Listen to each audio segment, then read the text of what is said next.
Naalala nyo pa ba ang binansagang Linsanity sa liga ng NBA? Ang kauna-unahang American Taiwanese na nakapaglaro sa NBA mga idol. Sa kanyang height na 6'3" ay talagang walang takot itong umatake sa ilalim ng court. Hindi niya inaalintana ang mga big man na sumasalubong sa kanya. Pero hindi lang yan mga idol, dahil isa rin siyang mahusay na facilitator ng kanilang koponan. Kaya naman talagang isa siya sa mga key players noon, lalo na noong siya ay nasa koponan ng New York Knicks. Ngunit hindi naging madali para sa kanya na mapagkatiwalaan ng mga koponan. Dumaan muna siya sa maraming pagsubok mga idol bago nga siya matawag na Linsanity. Well, gaano nga ba kahirap ang napagdaanan niya bago niya makuha ang respeto sa kanyang laruan? Kaya sa video natin ngayon ay ating pag-uusapan ang kwentong basketball ng one-time NBA champion na binansagang Linsanity sa NBA na si Jeremy Lin. Kaya tara mga idol, diretso na tayo.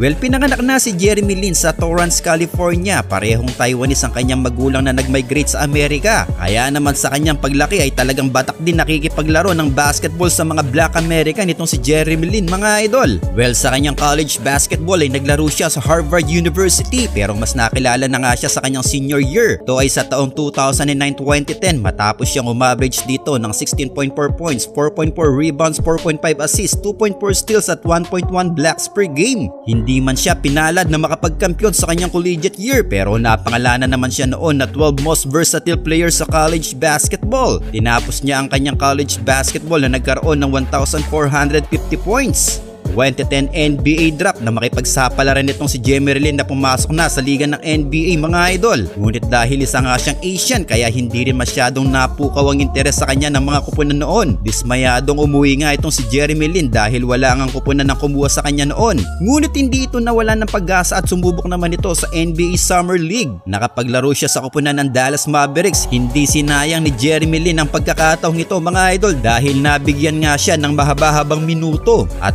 average nga siya noon ng 9.8 points, 3.2 rebounds at 1.8 assists per game. At dahil sa nagpakitang gilas nga ito noon ay na-offeran nga ito ng Dallas Mavericks, Los Angeles Lakers at Golden State Warriors. Kaya naman July 21, 2010 nang mapagdesisyonan niya na tanggapin ang offer ng Warriors. Siya ay pumirma ng 2-year deal pero hindi pa niya natatapos ang swerte niya mga idol dahil nakakuha din siya ng kontrata sa Nike. Pumirma siya ng 3-year guaranteed contract kaya naging undrafted man ito ay nagbunga naman ang kanyang pagpupursige na makapasok sa liga. Well, sa kanyang rookie season na hindi pa nagagamit itong si Jeremy Lin dahil nga kakampi niya si Steph Curry noon at Monta Ellis. Kaya wala siyang pagkakataon na magamit nga ng koponan. Nagiging backup lang siya at kadalasan sa mga garbage time lang siya nakakapasok. Well, during that season ay 3 beses dinala sa D-League itong si Lin para mas mag-improve ang laro. Umaverage naman siya dito ng 18 points, 5.8 rebounds at 4.4 assists per game. Maganda naman ang kanya nilalaro sa D-League mga idol. Kaya naman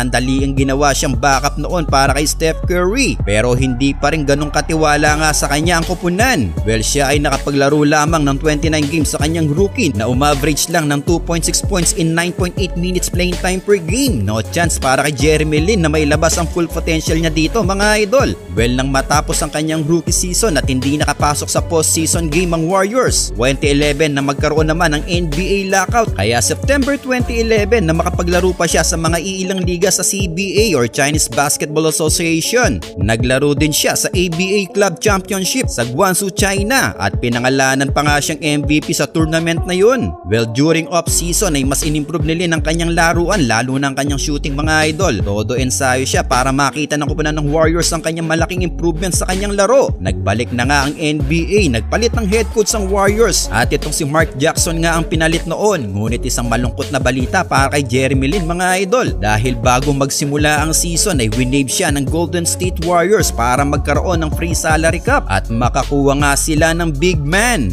Nagsimula na ang preseason ng 2011-2012, sinalo siya ng Houston Rockets. Ngunit hindi pa rin siya pinalad dahil bago magsimula ang regular season ay winave siya ng Houston mga idol. Pero after 3 days lang ay mukhang dumating na naman ang kanyang swerte dahil winave naman ng New York Knicks itong si Chauncey Billups. Nabawasan ng kanilang gwardya at injured naman noon ang kanilang bagong acquired na si Baron Davis. Kaya na-acquired naman siya noon ng New York Knicks. Pero wala pa rin sa option nitong si Lin mga idol. Pinaglaro muli siya sa NBA D-League at talagang pinapatunayan niya na mapapakinabangan siya mga idol dahil sa isang laro niya sa D-League nang magkaroon nito ng triple-double stats, 28 points, 11 rebounds at 12 assists. Kaya naman dahil dito balik NBA nga siya noon sa New York at heto ang pinakahihintay na niya mga idol. February 4, 2012 nang bigyan na nga ng pagkakataon ni Mike D'Antoni itong si Jeremy Lin mga idol. Pinalaro siya ng mas mahabang minuto sa laro nila kontra sa New Jersey Nets. Hindi ito pinalampas ni Jeremy Lin mga idol dahil nagpakitang gila siya sa laro nilang ito. Tinulungan niya ang kanilang koponan sa opensa nang kumamada siya ng 25 points, 5 rebounds at 7 assists at nakuha ang panalo sa final score na 99-92. At dito na nga siya tinawag na Linsanity dahil dito na nagsimula ang kanyang full potential mga idol. After ng kanilang panalong yun ay malaking problema para sa Knicks dahil hindi makakalaro ang kanilang superstar na si Carmelo Anthony dahil sa injury at si Amari Stoudemire dahil sa personal matter naman. Pero ito pala ang siya namang pagkakataon para kay Jeremy Lin mga idol. Well, sa pagkawala ng kanilang dalawang superstar ay pinwesto nga si Lin noon bilang starting point guard ng kanilang koponan. And guess what mga idol? Dahil nakuha lang naman nila ang 7-game winning streak sa kanyang pamumuno. Well, after ng kanilang pagkapanalo sa New Jersey Nets ay nakalaban naman nila ang koponan ng Utah Jazz. Tinalo nila ito sa likod ng 28 points and 8 assists ni Jeremy Lin. Well, unti-unti na nga napagkakatiwalaan ng koponan si Lin sa mga oras na ito mga idol dahil sa kanilang 2-game winning streak. Pero hindi pa dyan natatapos. Ang sunod na nakalaban nila ay ang Washington Wizards. Tinalo din nila ito sa final score na 107-93. Sa likod naman yan ng double-double stats ni Lin, 23 points and 10 assists. Well, heto ang mas malupit mga idol dahil ang sunod nilang nakalaban ay ang Los Angeles Lakers at na-outscored pa niya dito si Kobe Bryant. Tinalo nila ang Lakers noon, nakapagtala si Kobe ng 34 points samantalang nakuha naman ni Jeremy Lin noon ang kanyang career high 38 points with 7 assists. After nito ay ang close-out game naman nila kontra sa Minnesota Timberwolves na nakapagtala naman ng 20 points and 8 assists. At dahil sa kanilang winning streak ay natangkal pa nga siyang Eastern Conference Player of the Week. Dahil sa kanilang 4 games na yun ay uma-average siya ng 27.3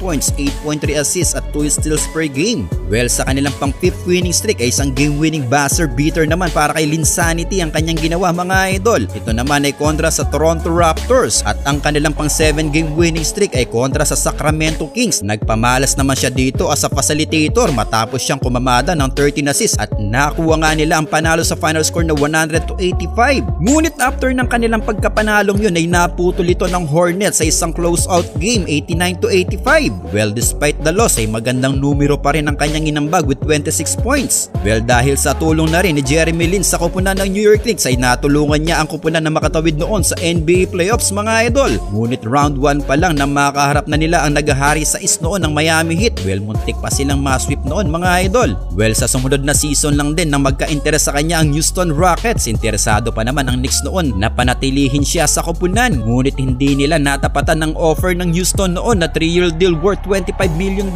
Well, dahil nga dyan mga idol ay pinakawalan siya ng Knicks. Kaya sa 2012-2013 season ay maglalaro naman siya sa koponan ng Houston Rockets. Naging kakampi naman niya dito si James Harden. Well, dito sa koponan ng Houston mga idol ay nakakuha ng spot itong si Jeremy Lin dahil siya ang ginawang starting point guard noon ng koponan. Nakapaglaro siya dito ng 82 games na umaverage ng 13.4 points at 6.1 assists per game. Umabot muli ang Houston sa playoffs pero round 1 lang nang itaob sila ng OKC. 2 taon na naglaro si Jeremy Lin sa Houston dahil July 13, 2014 nang i-trade nga ito papuntang Los Angeles Lakers. Well, dito sa Lakers mga idol nang makasama na nga niya ang nag-iisang Black Mamba na si Kobe Bryant. Maganda naman ang kanya naging performance sa Lakers mga idol. Katunayan umaverage pa rin ito ng 11.2 points at 4.6 assists per game. Ang isa sa tumatak sa kanya sa Lakers mga idol ay noong winave off niya itong si Kobe Bryant na humihingi ng bola. Nagkaroon ng switch at buti ay naipasok niya ang 3-pointer na ito. Well, after nga niyan mga idol ay pinaliwanag niya kay Kobe kung bakit hindi nga niya binigay ang bola. Pero sa kasamaang palad mga idol ay hindi rin nakalusot noon ng Lakers sa postseason game.